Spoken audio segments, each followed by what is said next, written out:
le diable va vous donner des astuces très... La sexualité dans le couple est thérapeutique. C'est thérapeutique. Ça vous permet de vous déstresser. Ça chasse même certaines maladies. Ok? Je ne vous entends pas. Hein? C'est ok ou c'est pas ok? La sexualité dans le foyer unit le couple, non seulement charnellement, mais aussi au niveau de leurs âmes. Les âmes s'unissent par la sexualité. Ainsi, vous allez remarquer qu'un couple qui fait longtemps ensemble, ils vont commencer à parler de la même manière. Ils vont commencer à réfléchir même de la même manière. Quand tu causes avec l'homme, ensuite tu causes avec la femme, tu as l'impression que les deux se sont entendus ou se sont concertés. Ils commencent à réfléchir de la même manière.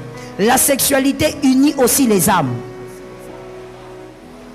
La sexualité dans le couple garde aussi en bonne santé. Ça garde en bonne santé. Et évidemment, ça vous permet de procréer.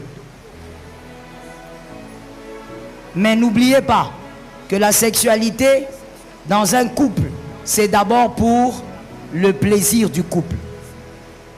Alors, dans la sexualité, il y a 3 grands dangers à éviter quand on est marié. 3. On va au premier. Le premier danger, une sexualité inexistante. C'est le premier à éviter. Vous êtes marié, mais vous avez une sexualité inexistante. Vous avez des relations sexuelles rarement, très rarement.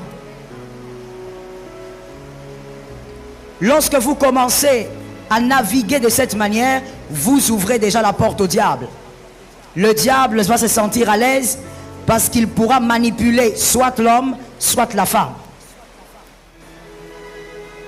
Et des fois, ça conduit à la masturbation ou encore à l'adultère parce qu'il n'y a pas de sexualité. 1 Corinthiens 7,4. 1 Corinthiens 7,4 dit: l'homme n'a pas d'autorité sur son corps, le corps appartient à la femme. La femme n'a pas d'autorité sur son corps, le corps appartient à son mari. Donc, il faut savoir que dans le mariage, la femme a un dû, l'homme aussi a son dû. La sexualité dans le couple est un dû. C'est comme, comment le dire? C'est comme une chose qui appartient à l'homme ou à la femme. Il peut le réclamer si on ne lui donne pas ça, parce que c'est à lui. Le corps de la femme appartient à son mari. Donc il peut réclamer, dire, il faut me donner, c'est pour moi. La femme aussi peut réclamer, dire, il faut me donner, même si tu as mal au dos. C'est pour moi. Ça lui appartient. Et quand la sexualité est inexistante, vous êtes marié légalement, mais vous avez la sexualité 1 fois par mois.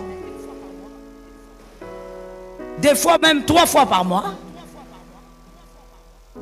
Ça veut dire que des fois même vous faites le système de l'école. Vous comptez par trimestre. Un trimestre. 2e trimestre. Vous me suivez? Alors pourquoi vous faites semblant? Hein? Moi je n'aime pas les gens qui font semblant. 1er trimestre, combien de fois? Et vous respectez, hein? 2e trimestre. Et des fois même c'est l'homme qui demande à sa femme. Le 2e trimestre a commencé? Non, pas encore. Ça veut dire vous c'est par trimestre. Maintenant il y a encore pire, c'est par semestre. Vous attendez carrément le semestre. Donc c'est inexistant. Mon frère, s'il y a un cadre où les relations sexuelles doivent se passer dans toute aise, avec paix, joie, c'est dans le mariage. Avant de te marier, tu étais en train d'attaquer toutes les filles ici. Maintenant tu as ta femme, tu ne veux pas toucher. Tu as mal à la tête, tu as mal au dos, tu as pris la moto. Oh non, les secousses de la moto là, tu vois avec les trous de Kinshasa. Frère, comment tu faisais pour attraper toutes ces filles là?